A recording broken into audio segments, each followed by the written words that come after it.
Back in Washington, the Senate has approved a sweeping bill on climate, health care, and taxes. Democrats say it'll cut inflation and make unprecedented investments in clean energy and reduce the price of prescription drugs. The Republicans say the bill will only hurt the economy. Nikole Killion is covering this from Capitol Hill. The Senate being equally divided, the Vice President votes in the affirmative, and the bill, as amended, is passed. Applause erupted on the Senate floor after Vice President Kamala Harris delivered the tie-breaking vote to pass Democrats' signature economic, health, and climate agenda. It's been a long, tough, and winding road. At last, we've arrived, and we are elated. Called the Inflation Reduction Act, it is the largest federal investment to address climate change, with $369 billion for clean energy programs, including tax credits for individuals who make their homes more energy efficient or buy electric vehicles, as well as the manufacturers who build them. It allows Medicare to negotiate lower prescription drug prices and caps drug costs for seniors at $2,000 a year. The Congressional Budget Office says the $430 billion package is expected to cut the deficit by $300 billion. It will be paid in part through a 15% minimum tax on corporations and increased IRS enforcement.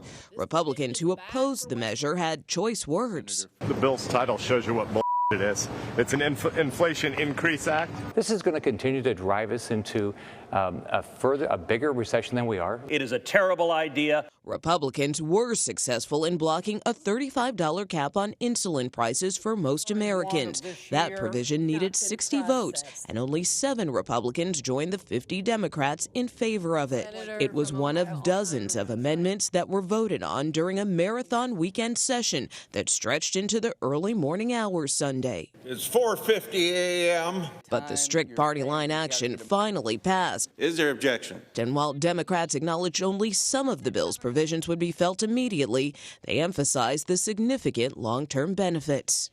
The world will be a better place for my grandchildren because of what we did today. Now, as I mentioned earlier, the Senate is now out on recess. The House will return from its break later this week to vote on the bill Friday. Anne-Marie, Vlad? All right, Nikole, for us on the Hill, thank you very much. Ed O'Keefe is also joining us now from the White House to help us break down what this might mean for Democrats going ahead. So let's talk to the both of you. Nikole, as you said, this was a long time coming for Dems. How did they finally get this over the finish line? Well, in 2 words, Joe Manchin, right? I mean, for the better part of a year plus, we have been following these negotiations, which have been on again, off again, and in large part aimed at wooing more moderate members here in the Senate, like West Virginia's Joe Manchin, as well as Senator Sinema, who have been a little challenging to pull over. And so, as you know, in the Senate, in order for this legislation to pass, as it did yesterday, they needed all 50 Democrats on board. And so that's why Senator Manchin was such an integral part of this. As you may recall, of course, it was late last year that he rejected a larger version of this package, almost tanking the entire bill. But then, he and Leader Schumer came back to the negotiating table a couple of months ago, very quietly behind closed doors, to craft this compromise, which again is much narrower in scope and certainly much smaller in price tag compared to the $6 trillion that we were once talking about for this legislative package over a year ago. So, Ed, what about the president? He spent a lot of time in the Senate. Did he play any role at all in sort of influencing senators and getting this bill over the finish line? I tell you guys, for somebody who started his presidency eager to actively engage senators in cutting these kinds of big deals, there's been a very light touch by the president himself directly in the last several months. While they point out that he had conversations every so often with Joe Manchin, was in close touch himself with Chuck Schumer, had, for example, on the gun and mental health bill this summer, been briefed by Senator Chris Murphy at one key point in the negotiations. Otherwise, he was leaving it up to his aides to really negotiate the details with senators, believing in the bipartisan sense of the bills that passed with bipartisan support this summer.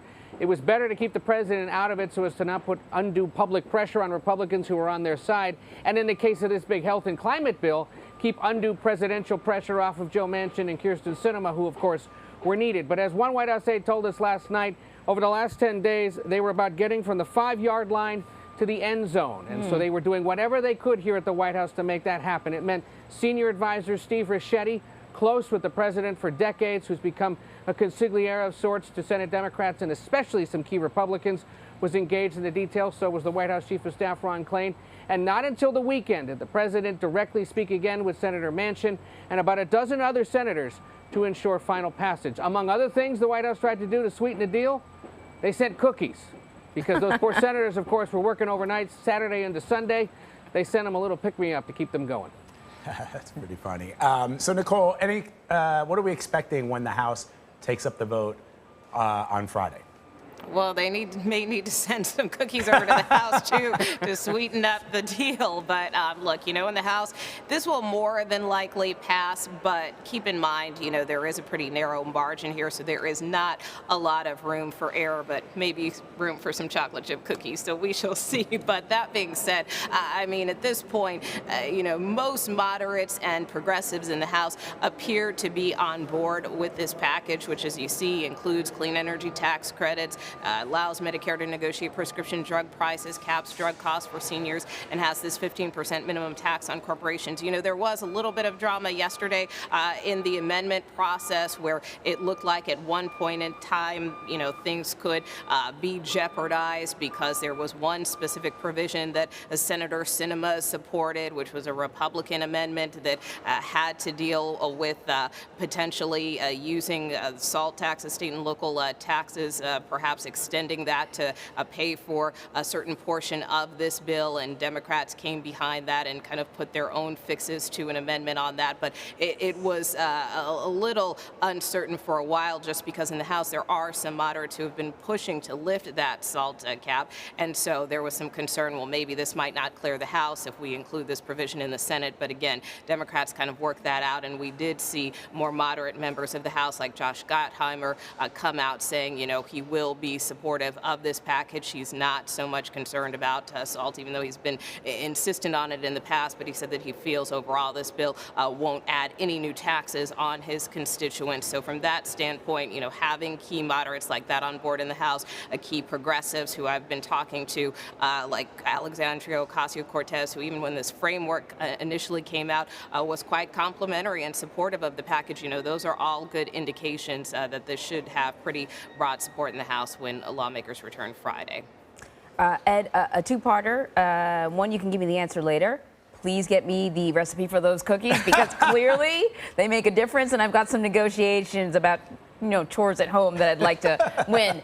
Secondly, we cannot talk about what's happening in Washington without sort of the overarching umbrella of the impact on the midterm elections. Yeah. This has got to be good news for Democrats who are running.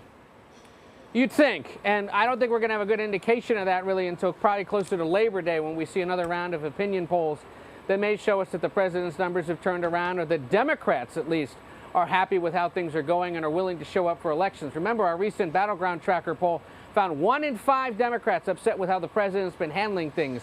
If those 1 in 5 Democrats don't show up in key congressional, Senate, and gubernatorial races, Democrats are going to lose big time across the country in all sorts of districts. So the hope is that this is the kind of thing that motivates them. But there's 2, 3 really outstanding issues out there. First of all, remember, in most polling right now, voters are telling us overwhelmingly they're concerned about the state of the economy and fighting inflation. Nothing really passed in the last 7 weeks here in Washington, including the big health care and climate change bill coming later this week, would immediately address that issue. So are voters going to be impressed that they got something done? Maybe. But does it address that top issue? No. Second, abortion and student loans. 2 outstanding issues for the Democratic base that have yet to be addressed. Will the president find ways to pass or sign other executive orders or executive actions to sort of in the short term address the concerns about access to abortion rights, as he did last week by protecting people who might cross state lines to do so? And on student loans, what's going to be the extent of his forgiveness for students who have big debt? Is it going to be narrower in scope, or is it going to be larger? And what is the political equation on doing that? Will it upset too many independent voters and others upset that people maybe are getting a free pass? Or will it help gin up support among those younger Democrats who are burdened with the debt and may have reason to show up? Those are the calculations still to come, and those pieces are going to be critical to help determining whether or not enough Democrats, independents, and others show up to support the president, support Democrats across the country. Ed, let me just turn to some overseas news real quickly before we let you go. As you know, Senators Richard Blumenthal and Lindsey Graham are urging President Biden to declare Russia a state sponsor of terrorism because of the invasion of Ukraine. What impact would that designation have? And can the White House make such a declaration?